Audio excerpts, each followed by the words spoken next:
સમુદાયમાં મોહરમ માટે બનાવવામાં આવેલ તાજિયાનું વિશેષ મહત્વ હોય છે। આ મોહરમ મહિનો મુસ્લિમ સમુદાયના નવા વર્ષનો મહિનો હોય છે।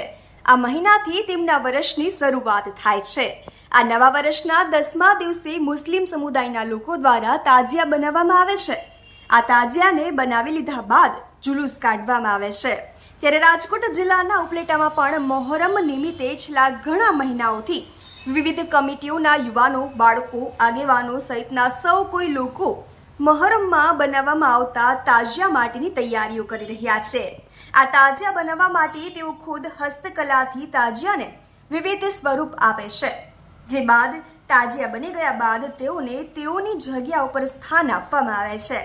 અત્યારે રાત્રિ દરમિયાન હિન્દુ અને મુસ્લિમ સમુદાયના લોકો કે જેઓની માનતા, આસ્થા અને શ્રદ્ધા હોય છે, તેઓ આ તાજિયા ખાતે તેઓની માનતા પૂર્ણ કરવા અને તેઓની શ્રદ્ધા અનુસાર આવતા હોય છે, જે બાદ બીજા દિવસે આ તમામ તાજિયાનું વિશાળ જુલુસ કાઢવામાં આવે છે। પ્લેટામાં અમારે यहाँ દર વર્ષની જેમ આ વર્ષ પણ મોહરમ શરીફ મનાવવામાં આવે છે, જેમ કે હર વર્ષ મનાવવામાં આવે છે।